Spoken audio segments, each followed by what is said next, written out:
Hi everyone, I'm super excited to share this day with you. In a few hours, I will be jumping on a flight and we'll be leaving spring in Montreal, which is snow behind me. And I will be taking a flight to London and entering a European spring. Actually, I never thought I would be missing the weather in London, and 15 years living in Montreal, and I cannot believe I'm actually excited about the prospect of the weather in London. But I am super excited. And as usual, I'll be doing my trick and taking a carry on for 3 weeks. And this is going to be this small, ugly little suitcase here.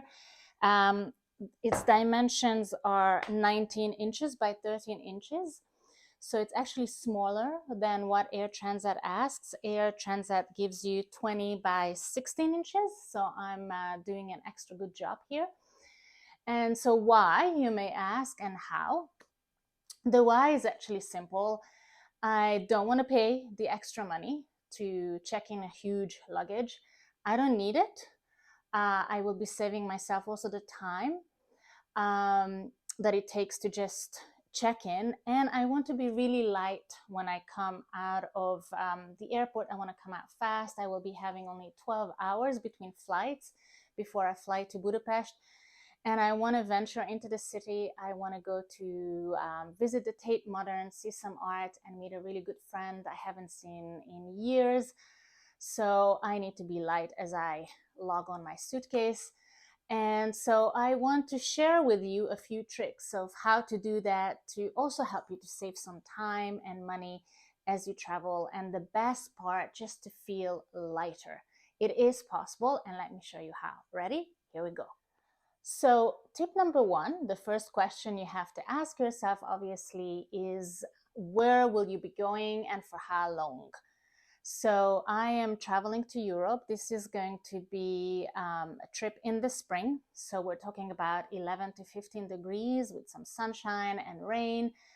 What will I be doing? I'm actually going to do some renovation at my apartment. I am not packing clothes for that because I'm hoping that I can just borrow my mom's old clothes and something. I don't need to lug clothing from Montreal to do some renovation. But I will go out, I'm sure, to cafes, to see some art and culture. So I do need to have some nice clothes, and also I want to keep a little bit of room in case I come across something really pretty that I want to buy. I want to take some presents for my mom. So that's basically what's gonna go into my suitcase as I pack. If you are doing a backpacking trip, obviously the tips here are not going to be really great for you in that sense. I will do another one on backpacking, but just watch and see what goes into my suitcase. So first, I want to talk about the things that take up the most room in your suitcase. So they tend to be cosmetics, towels, and shoes. Those are two obvious things that I can think of. So I want to show you what I do. First thing, I will be going to Budapest, staying with my mom. She has a towel. I don't need a towel. But in case you don't go to a place with a towel, get one of these cute little towels. They can be beach towels, pool towels. They're excellent. They take up very little place in your suitcase. Don't pack a regular towel, please. It takes up tons of room. Okay, so going on to cosmetics. Please, again, go back to the question of where you'll be traveling and whether in that place, especially if you're going for 3 weeks like I do, they have a pharmacy and they have they have shampoo and conditioner. Most likely the answer will be yes. So I wouldn't take any. I wouldn't take any. I can buy myself some shampoo over there for the 3 weeks, not a problem, cheaper than lug a big bottle around. If you really insist, here are a few tricks. Little shampoos you can get at the pharmacy, or keep these old bottles. Put your shampoo, if you're really attached to it, to a little bottle like this. It will last you for 3 weeks, no problem. Please do not lug the big shampoo around. Another thing I've recently discovered, which I really, really love, are these shampoo conditioner bars. They're really excellent. They last a long time. And an extra good thing about them is that they're not liquid, so you don't have to unpack them for security reasons. So they're wonderful to have. Creams, again, think about what it is that you really need. I love these little bottles of argan oil. They are really great for the skin and also the hair. This is perfect for 3 weeks. I love this cream foundation that is doing two jobs. So again, I'm saving on product. I put it all in a little plastic bag because I'm getting ready for it being unpacked and when I have to go into the security check. So it's ready for me to just take it out and put it back in. Really insist, they probably where I go, they have toothpaste, but you can take a tiny one. Also, I like to brush my teeth at the airport, etc. So yeah, liquids go in here. So really what goes into my little toiletry bag are toothbrush, obviously deodorant, flossing, and a brush. Yep. Okay, so it doesn't take a lot of space. Makeup. This is my makeup bag. I know my daughter, my 14-year-old daughter, will be horrified. Her makeup bag is half the size of my carry-on suitcase. So if you're also someone who uses a lot of products, you will have to downsize, no doubt. So a few tips. I'm not a makeup expert. I like to keep things light. I don't like to cake my face with lots of makeup. Things like a little box, a selection of eyeshadows that is kind of in the line of the colors that you like.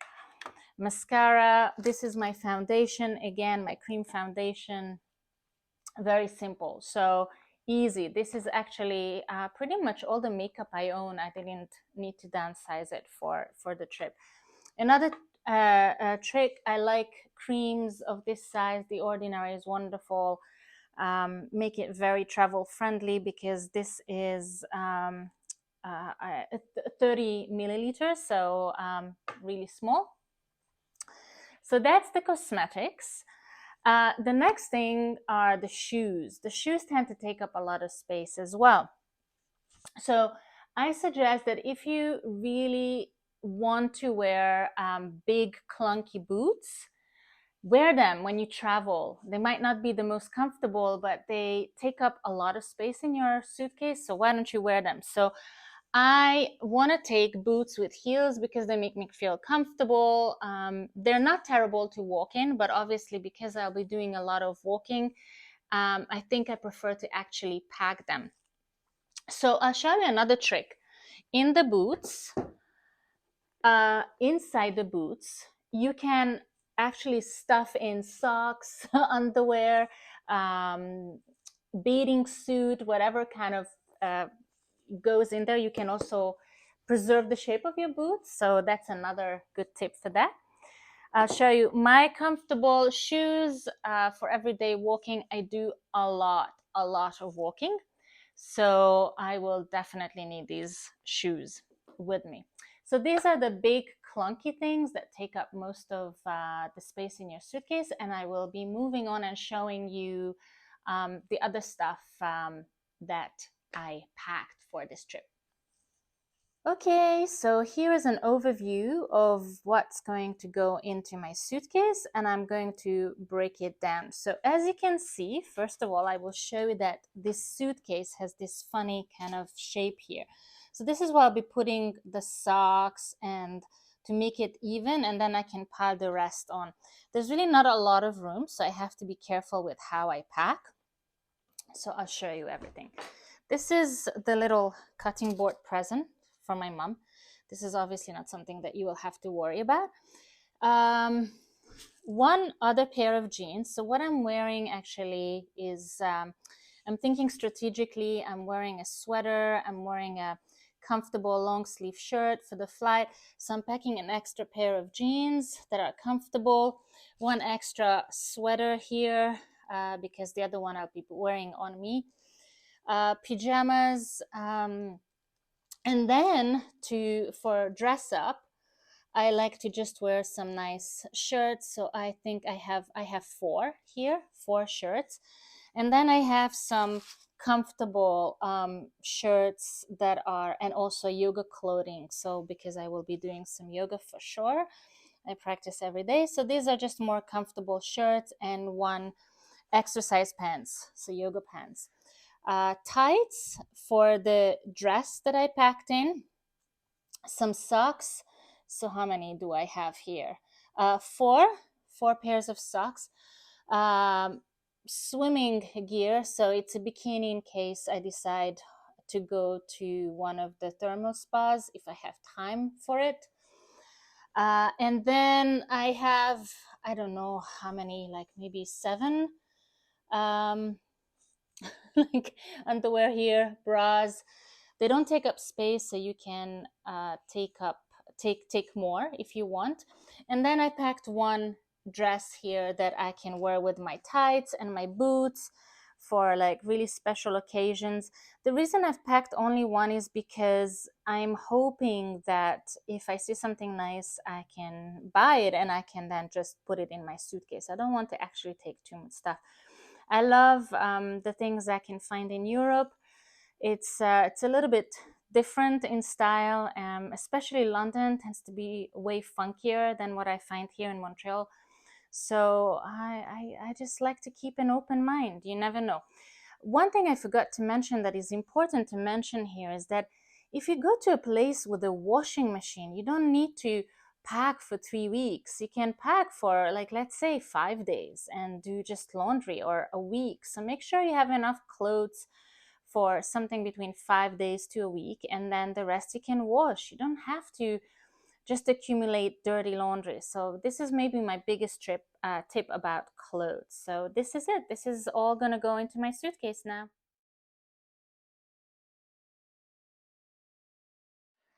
Hey, so one last trick about traveling light is your handbag, what you will be taking with you beside your carry-on. So this is going to be mine. It's a really fancy looking bag, which I can wear for every day as a handbag or as a backpack, which is great. And the best news about this bag that it looks discreet, but actually quite a lot of stuff can fit in, including my laptop. So my laptop fits in, my passport, my money, my phone, even a small makeup bag that I showed you earlier, my deodorant, my toothbrush, my toothpaste. I keep all the important documents handy. And I love this bag because I can go out with this bag and wear it for a nice dress, but also just every day in the city. And the best thing is that I can find the things that I need in it quite easily. So make sure that when you take your handbag, it also fits the dimensions that the airline tells you to. Otherwise, you could be paying extra money for that.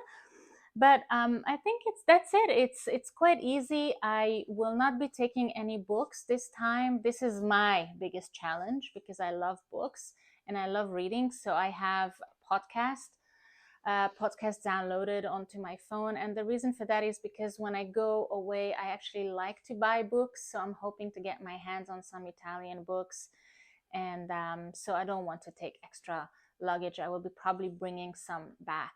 So that's my personal challenge. So think about that too. I like to usually read quite a lot. So I will only be taking my writing book to write in as I'm in as I have a chance to sit in a cafe. Okay, so that's about it. If you enjoyed this, I hope you found some tips for your next trip. Feel free to ask me any questions if you have any comments or things that are not clear or things that maybe you want to know more about. And I will also do another video about how to travel for shorter distances for fewer days. And those trips I usually can do just with a small backpack. So stay tuned for that. Have a great day and travel light. As always, take care. Bye.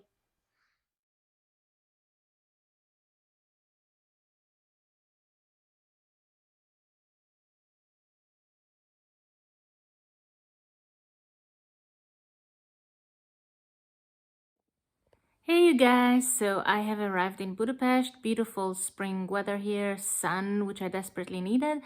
One last thing I forgot to mention in my video is a coat or a jacket that you should take with you, obviously, to where you're going. So pack the coat that is appropriate for the weather in the country that you're visiting. I didn't actually pack a coat because I have a beautiful spring yellow coat waiting for me here. And so what I grabbed is this nice kind of thick pashmina type scarf, which is great because it can be your scarf, it can be like a sweater, it keeps you warm, acts like a blanket, and it's really nice for a trip. So that's one last tip that you can incorporate to all the other trips and have a great vacation wherever you're going. Take care.